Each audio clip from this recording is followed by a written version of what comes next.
Hujambo na karibu kwa mara nyingine tena mtazamaji wa The World News katika kipindi hiki cha ulimwengu wa siasa. Jina langu ni Adam Hussein.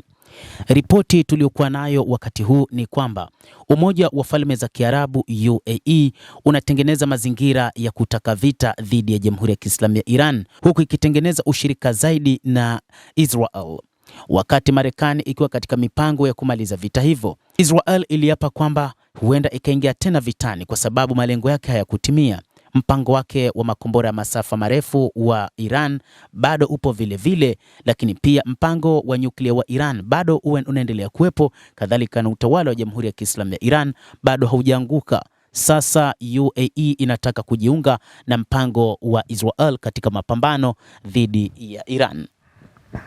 Wachambuzi wa mambo wanasema kwamba Umoja wa Falme za Kiarabu unajipalia makaa na kwamba hii itakuwa ni vita nzito ambayo watu wa UAE hawataweza kuimudu. Katika kipindi cha vita vya siku 40, moja kati ya maeneo ambayo yameshambuliwa vibaya ni pamoja na Umoja wa Falme za Kiarabu ambayo ilikosa ushirika wa hali ya juu kama ilivyopata Israel. Hata hivyo, hata baada ya vita, Iran imeendelea kushambulia maeneo hayo, na ni kutokana na kwamba ujasusi wake umeshagundua nini mipango ya Umoja wa Falme za Kiarabu, na kwamba wa Iran wameapa kwamba wataifanya vibaya UAE. Umoja wa Falme za Kiarabu wenye nchi kadhaa, watu wake wanagoma juu ya ushirika na Israel na juu ya mapambano dhidi ya Jamhuri ya Kiislamu ya Iran. Lakini mamlaka za nchi hiyo sasa zimetengeneza mazingira ya kuungana na Israel katika mapambano dhidi ya Jamhuri ya Kiislamu ya Iran. Umoja huo wa Kiarabu, ripoti zinaeleza kwamba umetoa dola milioni 100 katika kile kinachojulikana kama bodi ya amani ya Rais wa Marekani Donald Trump ili kufadhili mafunzo ya kikosi kipya cha polisi kinacholenga kudhibiti Gaza kwa niaba ya Israel, kulingana na ripoti. Hata hivyo, imetoa pesa hizi kwa ajili tu ya kuisaidia Israel, lakini inadaiwa kwamba fedha hizi hazikuingia popote isipokuwa zimeenda nchini Israel kwa ajili ya kuisaidia Israel katika kupata silaha zaidi. Hayo yanajiri huku kukiwa na ongezeko la ushirikiano kati ya UAE na utawala wa Israel.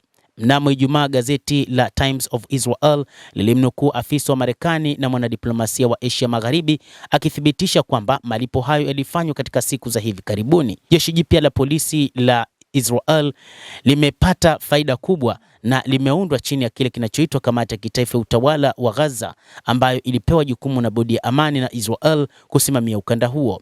Jipo hili la wanateknolojia wa Palestina lilianzishwa miezi mitatu iliyopita, lakini wanachama wake bado hawajaingia Gaza, ikiripotiwa kutokana na ukosefu wa fedha na wasiwasi wa usalama.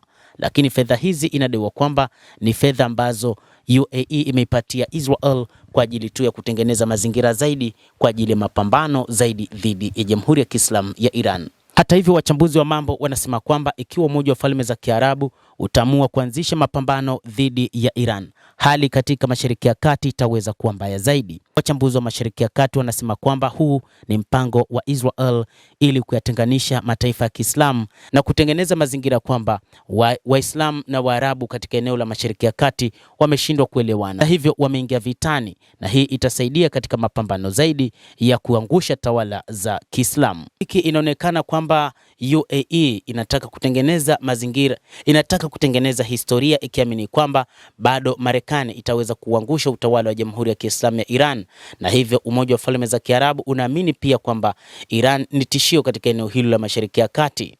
Umoja wa Falme za Kiarabu pia hauna uhusiano mzuri na Saudi Arabia kutokana na kile kilichotokea huko nchini Yemen. Ni mshirika kibaraka wa Israel na Marekani katika kanda. Imarati ni chombo mkononi mwa Israel na kuna uhusiano wa moja kwa moja kati ya pande hizo mbili kuhusu yanayoendelea, amenukuliwa moja kati ya wachambuzi kutoka Pentagon. Hata hivyo, baadhi ya magazeti kutoka Ulaya yanaeleza kwamba moja kati ya jambo ambalo wakati huu Marekani pia kwa kushirikiana na Israel wanataka kutengeneza ni uhasama utakaokuwepo kati ya Iran na mataifa ya Kiarabu. Hilo ndilo ambalo Marekani inataka kulifanya katika nyakati hizi. Endelea kutufuatilia mtazamaji, na nikusihi usisahau kulike, usisahau kucomment, kadhalika usisahau kusubscribe channel yetu hii ili upate habari hizi kwa mapana kupitia The World News. Mimi ni Adam Hussein, endelea kuwa nasi wakati wote, endelea kutufuatilia uyajue mengi yanayojiri duniani kupitia hapa The World News.